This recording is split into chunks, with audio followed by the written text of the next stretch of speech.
மாண்புமிகு உறுப்பினர் ஆமு ஷாஜகான் அவர்கள்.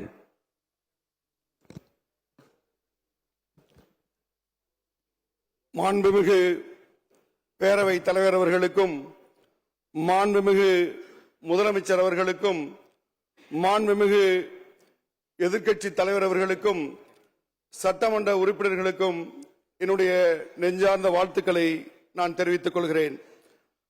மாண்புமிகு பேரவை தலைவர் அவர்களே, தமிழ்நாடு சட்டப்பேரவையிலே முதன்முறையாக உரையாற்றுவதற்கு எனக்கு வாய்ப்பளித்தமைக்காக உங்களுக்கு நெஞ்சார்ந்த நன்றியை நான் உரித்தாக்கிக் கொள்கிறேன்.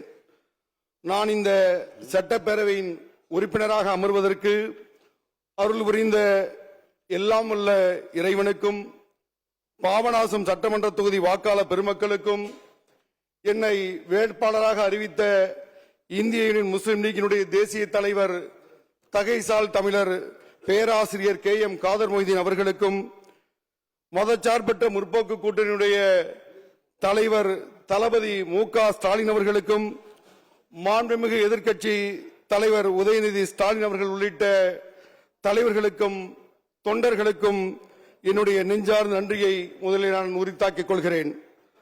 நடந்து முடிந்த சட்டமன்ற தேர்தலில் மகத்தான வெற்றி பெற்று முதல்வராக பொறுப்பேற்றுள்ள மாண்புமிகு தளபதி ஜோசப் விஜய் அவர்கள் இன்று நடைபெறும் நம்பிக்கை வாக்கெடுப்பில் வெற்றி பெற வாழ்த்துக்களை தெரிவித்துக் கொள்கிறேன்.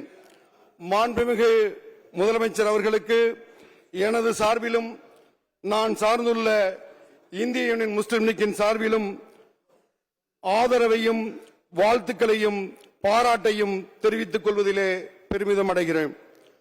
ஒன்றிய பாஜக அரசு மற்றும் ஜனநாயக விரோத சக்திகளின் சித்து விளையாட்டில் தமிழ்நாடு சிக்கிவிடக்கூடாது என்ற அடிப்படையில் இந்த அரசு பெரும்பான்மை நிரூபிக்க ஆதரவு என்ற ஒரு சிறப்பான முடிவை இந்திய யூனியன் முஸ்லிம் லீக் எடுத்திருக்கிறது.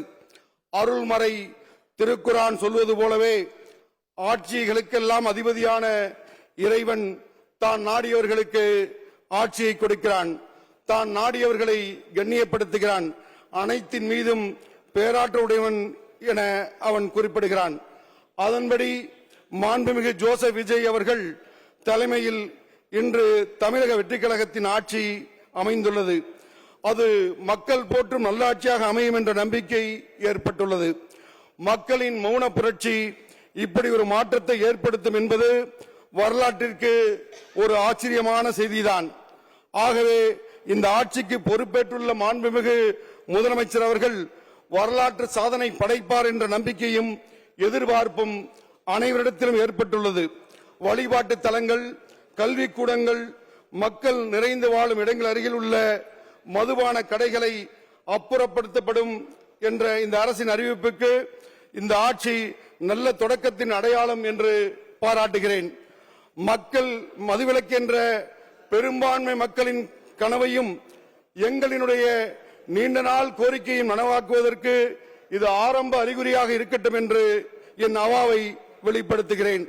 அதுபோலவே தேசிய ஒருமைப்பாடு, சமய நல்லிணக்கம், சமூக நீதி, மாநில சுயாட்சி, தமிழ் மொழியினுடைய சிறப்பு, சிறுபான்மையினோர் பாதுகாப்பு, மாநில வளர்ச்சி உள்ளிட்ட உயர்ந்த தத்துவங்களை நிலைநாட்டுவதிலே உங்களுடைய அரசு திடமாக செயல்பட வேண்டும் என்ற அவாவையும் இந்த நேரத்திலே நான் வெளிப்படுத்திக் கொள்கிறேன். முதலமைச்சராக பொறுப்பேற்றுள்ள மாண்புமிகு தளபதி ஜோசப் விஜய் அவர்கள் நல்லதொரு நாகரிகத்தினுடைய அடையாளமாக விருப்பு வெறுப்பின்றி அனைத்து கட்சி தலைவர்களையும் நேரில் சந்தித்து வாழ்த்து பெற்ற நிகழ்வு பாராட்டிற்குரியது. இந்திய தாய் திருநாட்டின் மிக மூத்த அரசியல் கட்சியில் ஒன்றான இந்திய யூனியன் முஸ்லிம் லீக்கினுடைய தலைமையகமான காயிதே மில்லத் மன்சிலுக்கு வருகை தந்து தலைவர் பேராசிரியர் காதர் மொய்தீன் அவர்கள் உள்ளிட்ட தலைவர்களை சந்தித்து வாழ்த்துக்களை பரிமாறிக்கொண்டார்கள்.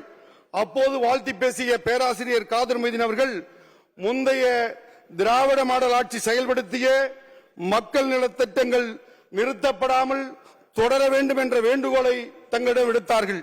அதனை நான் இங்கு நினைவூட்ட கடமைப்பட்டுள்ளேன். அந்த வரவேற்புக்கு நன்றி கூறிய மாண்புமிகு முதல்வர் அவர்கள் நான் என்றும் உங்களுடன் இருப்பேன் என்று அந்த உணர்வுக்கு முஸ்லிம் சமுதாயம் நன்றி பாராட்டுகிறது. நம் இந்திய தாய் திருநாடு விடுதலடைந்த சமயத்தில் சென்னை மாகாணத்தின் எதிர்க்கட்சி தலைவராக சிறந்த உறுப்பினராக கண்ணியமிகு காகிதம் இல்லத்தவர்களும் இதே அவையில் சட்டமன்ற உறுப்பினர்களாக சந்தன தமிழறிஞர் சிராஜுல் மில்லத் அப்துல் சமது அவர்கள் உள்ளிட்ட முஸ்லிம் லீக் தலைவர்கள் ஒரு உறுப்பினர் எப்படி செயல்பட வேண்டும் என்பதற்கு முன்னுதாரணமாக வாழ்ந்து சென்றிருக்கிறார்கள். அந்த பாரம்பரியத்தில் வந்த நாங்கள் அதனை பின்பற்றி நடப்போம் என்று உறுதி கூறும் அதே நேரத்தில் நாங்கள் எண்ணிக்கையில் குறைவாக இருந்தாலும் சமுதாயத்தின் குரலாக ஒலிக்கின்ற காரணத்தினால் அதிக வாய்ப்புகள் தர வேண்டும் என்ற வேண்டுகோளையும் வெளிப்படுத்தி இந்த வாய்ப்பை வழங்கிய மாண்புமிகு பேரவைத் தலைவருக்கு நன்றி கூறி இன்று நம்பிக்கை வாக்கெடுப்பில் வெற்றி பெற இருக்கும் மாண்புமிகு முதலமைச்சர் ஜோசப் விஜய் அவர்களுக்கு நான் சார்ந்திருக்கக்கூடிய இந்திய யூனியன் முஸ்லிம் லீக்கின் சார்பிலே நெஞ்சார்ந்த வாழ்த்துக்களை கூறி விடைபெறுகிறேன். நன்றி, வணக்கம், வாழ்த்துக்கள். பிளே ஸ்டோர் மற்றும் ஆப் ஸ்டோரில் இருந்து பாலிமர் செயலியை QR கோடு மூலம் பதிவிறக்கம் செய்யுங்கள். செய்திகளை உடனுக்குடன் பெறுங்கள்.